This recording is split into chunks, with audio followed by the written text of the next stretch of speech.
Hey guys, welcome back to Toy Lips. Today we're taking a look at the Hasbro Marvel Legends series retro carded Dark Phoenix.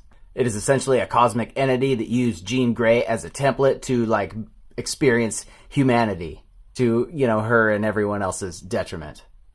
What about the figure? Is it so much stardust in our hands? Let's find out, dear viewer. Taking a closer look at the figure, it is a reused head sculpt with updated paint job. Looks really nice. The paint job on mine is pretty clean. Couple of tones in the hair. It's all flowing and sculpted crazy, so you're not going to get a lot of tilt backwards, but you can see a hinge there, so you get a little bit forward, actually all the way. That's insane. Okay, a little bit of tilt there, more so to the side where there's not more hair in the way, as that is pretty hard. Coming down here, look at the detailing on the chest. The overall product to the Firebird looks pretty clean, but if you get too close, you can see that it was just like a bigger yellow stamp and they filled it in with some different red, and maybe it just needed another coat, I don't know how common that'll be. You can see some of the yellow wearing through on that side there. So that's kind of odd. Otherwise, overall, it's a simple red and yellow color scheme. I like how nice and bright it is. There isn't any other overt shading, so I think it's just, it's implied that it's just lit up by fire, man. It's burning all around her. It's great. I really like the way the colors pop. The other thing, I don't know that it shows up on camera very well, but because of the pinless tech, I think these are harder pieces here in the knee and elbow joints. And they don't quite match when you see them in person. They're a darker yellow.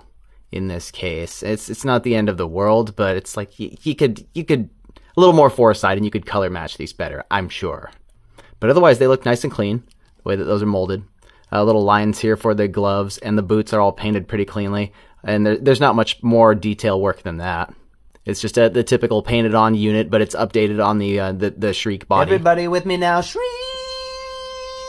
body. Which is the way to be at this point in the game. It's not perfect, but it's as good as you get from the Hasbro Marvel Legends articulation. We know that they can do better here with the G.I. Joe line, you know what I'm saying? But it is what it is. You get these ball jointed shoulders that'll come up like that, and they'll rotate all the way around. That nice bicep cut there that rotates. Double jointed elbow that'll fold all the way in half. Wrists up here are hinged. They're all hinged thusly forward and back. They'll rotate. They pop in and out pretty handily. All you get at the waist is just this diaphragm cut, so fortunately that works pretty well. Get some good range out of that forward and back and side to side and such.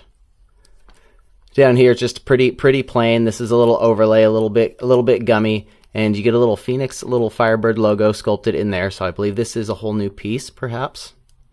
Ball jointed hips, they come out to the side pretty far forward, back hardly any there. Upper thigh cut that doesn't look weird at all, doesn't break up anything, Todd.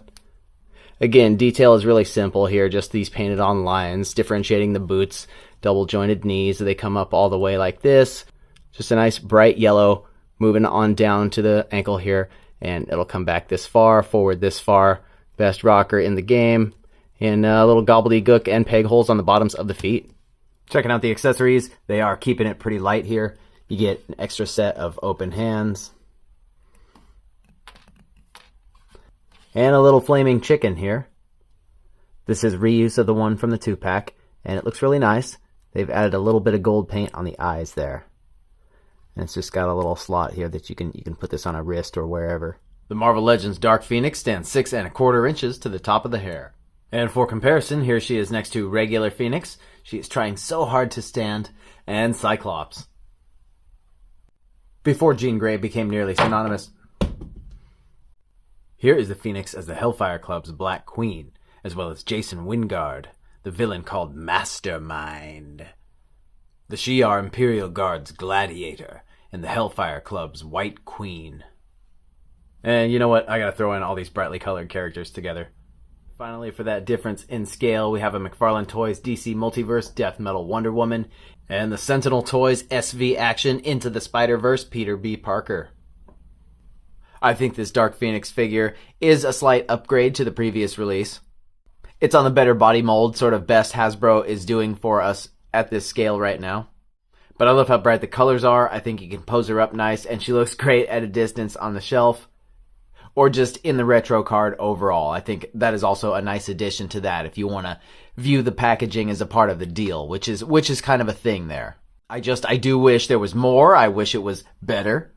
But I would recommend this figure either if you don't have a Dark Phoenix, or just to fit in better with the newer, more brightly colored figures. Or maybe you're just a sicko and you need all the retro carded ones hanging on a wall, you know. Well, if you are that type of sicko, I've got something for you.